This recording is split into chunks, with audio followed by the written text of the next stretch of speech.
कल्पना कीजिए, अगर पैसा आपकी जिंदगी में सिर्फ एक कागज का टुकड़ा ना होकर एक जीवित ऊर्जा बन जाए, एक ऐसी ऊर्जा जो आपके सपनों को हकीकत में बदल सकती है। जी हां, पैसा आपकी इच्छाओं को पूरा करने का सबसे शक्तिशाली माध्यम है, लेकिन ज्यादातर लोग इसे डर के साथ में जोड़ते हैं।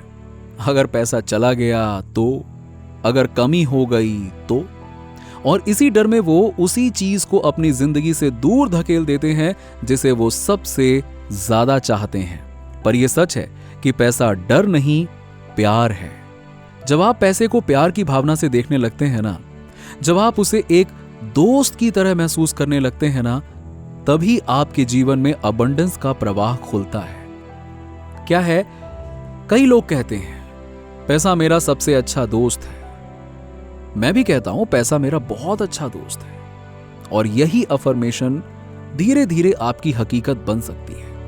लेकिन यहां पे सवाल यह है, अगर कोई पूरी जिंदगी पैसे के डर में जीता रहा हो तो वो इस चीज को कैसे बदल सकता है? इसका जवाब बहुत गहरा है। आपको अपने बचपन में लौटना होगा। सोचिए, जब आप 5 या 6 साल के थे, पहली बार आपको पैसे की कमी या दौलत का एहसास कब हुआ था? एक बच्चे ने कभी कहा था, सेंटा क्लॉज मेरे घर नहीं आएगा क्योंकि मेरे मम्मी पापा गरीब हैं। सोचिए, उस बच्चे को किसने ये सिखाया? उसकी मां ने। हम सब इसी तरह बचपन में ही पैसे की सच्चाई के नाम पर डर सीख जाते हैं। फिर बड़े होते होते हमारे दिमाग में सैकड़ों नेगेटिव बिलीव्स जमा हो जाते हैं। पैसे पेड़ पर नहीं उगते, पैसा आने से लोग बदल जाते हैं। ज्यादा पैसा आना मतलब लालच। ये जो हमारी सोच है ना, जो मैंने ऊपर बताया आपको, यही सोच हमारे सबकॉन्शियस माइंड में घर बना लेती है। लेकिन अगर आप चाहें तो इस सोच को मिटाया जा सकता है, क्योंकि जिंदगी में ऐसे पल भी तो रहे होंगे ना जब पैसा खुशी का कारण बना।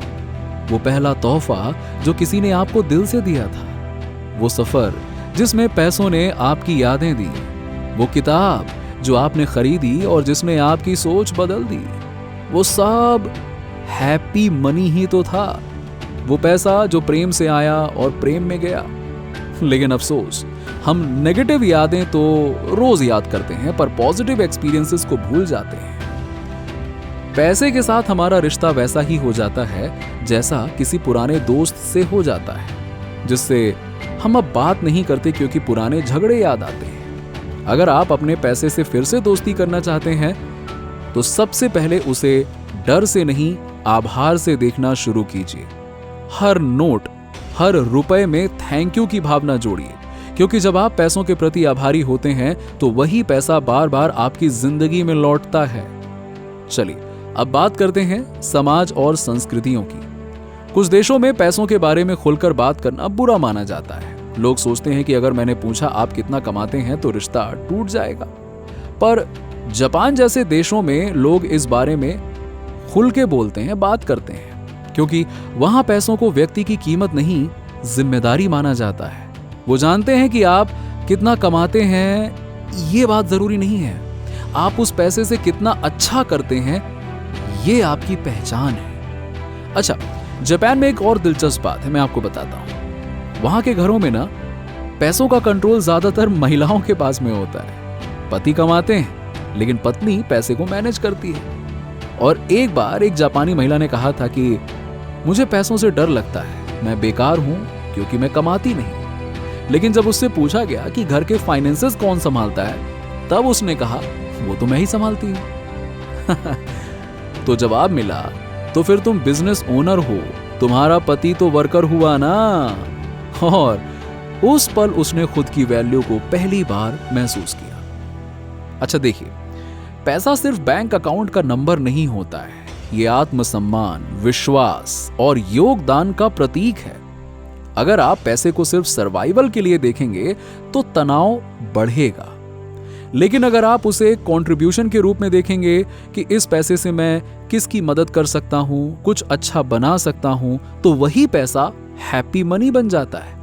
कई लोग अपने सेल्फ वर्थ को नेटवर्थ से जोड़ लेते हैं, लेकिन एक सच्चाई समझिए, आपकी असली अमीरी आपके इनविजिबल एसेट्स में है। आपके रिश्ते, आपकी ईमानदारी, आपकी दया, आपकी उदारता, आपका सच्चा स्वभाव, यही वो दौलत है जो किसी बैंक में नहीं रखी जा सकती। अगर आपके पास में 50 सच्चे दोस्त हैं जो आपको एक हफ्ते रहने दें, तो सोचिए आप पूरे साल बिना किराया दिए जी सकते हैं। और ऐसे इंसान से अमीर कौन होगा जिसके पास प्यार और अपनापन हो। एक व्यक्ति ने अपनी जिंदगी में एक प्रयोग किया था। वो सिर्फ दूसरों की जेनरोसिटी पर 1 साल तक जिया।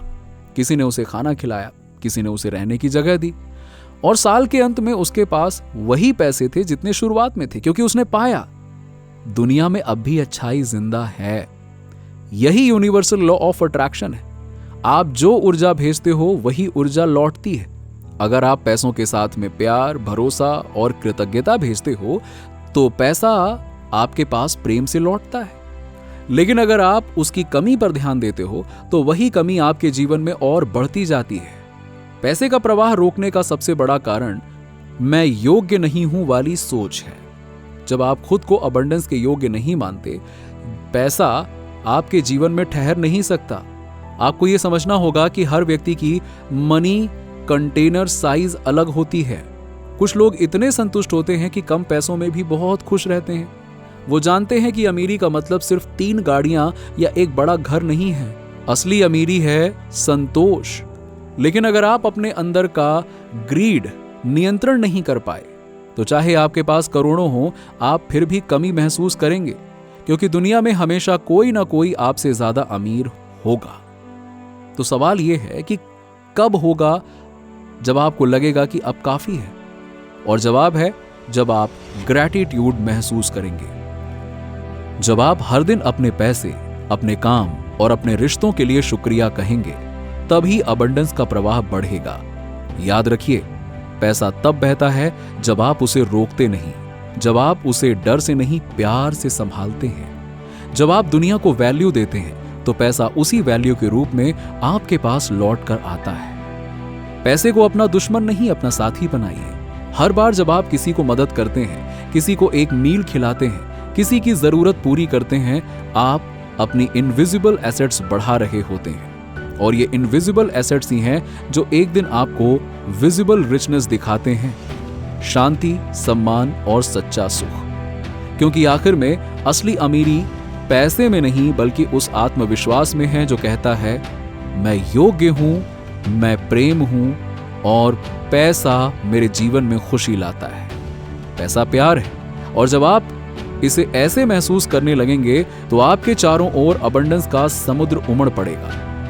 ऐसे लोग पैसों के साथ भी एक खास जुड़ाव महसूस करते हैं। वो पैसा सिर्फ कमाते नहीं बल्कि उसे बढ़ाने की कोशिश भी करते हैं। लेकिन यही चाहत कई बार उन्हें ज्यादा रिस्क लेने पर मजबूर कर देती है, और इस चक्कर में वो जल्दी पैसे वाली योजनाओं में फंसकर नुकसान भी उठा लेते हैं। असल में जल्दी अमीर बनने की चाहत अक्सर लोगों को गलत जगहों पर ले जाती है और फिर वो ठगी या धोखाधड़ी के शिकार हो जाते हैं। आजकल हालात वैसे ही बदल रहे हैं। अमेरिका में ब्याज दरें बढ़ रही हैं, महंगाई 8% से ऊपर जा चुकी है, हाउसिंग मार्केट अस्थिर है। ऐसे समय में लोग सोचते हैं कि कहां निवेश किया जाए, कौन सी ऐसी जगह है जहां पैसा लंबे समय तक सुरक्षित रह सके, बिना किसी फटाफट अमीर बनने की उम्मीद के। देखिए, मेरे अनुभव में आज की आर्थिक दुनिया इतनी बदल चुकी है कि कोई भी 100% सुरक्षित निवेश नहीं है। वॉल स्ट्रीट कभी भी गिर सकता है, सरकारें कभी भी नियम बदल सकती हैं, सोना और चांदी जैसी धातुएं असली हैं, लेकिन इतिहास गवाह है कि 1930 के दशक में अमेरिकन सरकार ने सोना रखने पर रोक लगा दी थी। अगर ऐसा दोबारा हुआ तो रियल एस्टेट भी एक समय के बाद नीचे आ सकता है। जो चीजें आज महंगी हैं वो अगले 10 साल में आधी कीमत पर भी आ सकती हैं। सच्चाई यही है। इसीलिए असली सुरक्षा सिर्फ दिखने वाले निवेशों में नहीं है।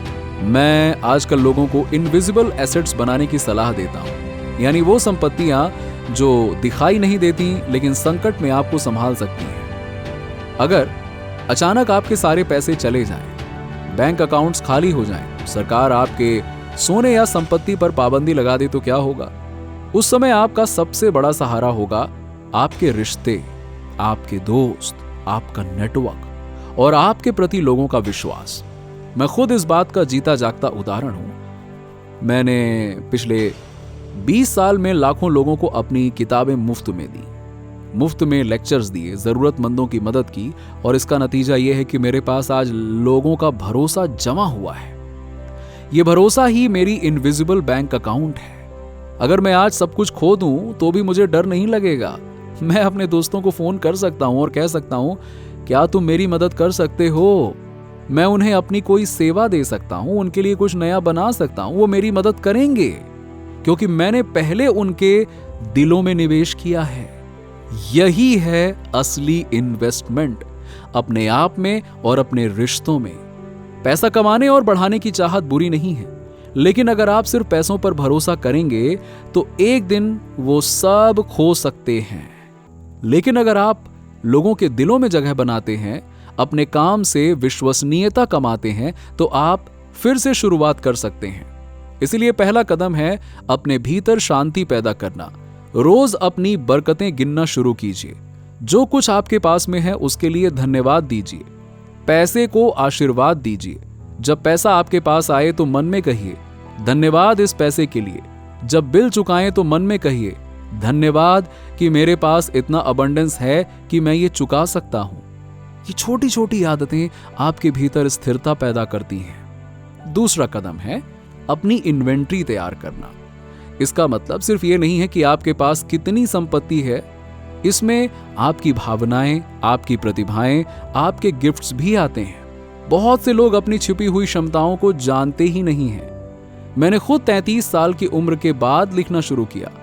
मैं भी हैरान था कि मेरे भीतर ये क्षमता है। आप में भी कुछ ऐसा ही होगा जो अभी तक बाहर नहीं आया। तीसरा कदम, रिश्तों और प्रतिष्ठा को मजबूत बनाना। जिन लोगों के साथ आप काम करते हैं, अपने दोस्त, आपके क्लाइंट्स, उनके साथ भरोसेमंद रिश्ता बनाइए। जब आपका मुश्किल समय आएगा तो वही लोग आपका सहारा होंगे।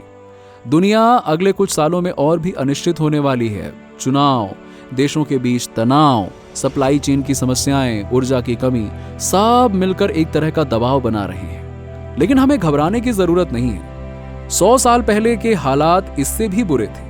लोग भूखे मर रहे थे, युद्ध चल रहे थे, वर्ल्ड वॉर, और आज हमारे पास साधन भी है और एक दूसरे की मदद करने के अवसर भी है। सिर्फ ये याद रखिए, कठिन समय में दयालुता सबसे बड़ा निवेश है। अगर आपके पास ज्यादा है तो उसे साझा कीजिए, दूसरों को सहारा दीजिए।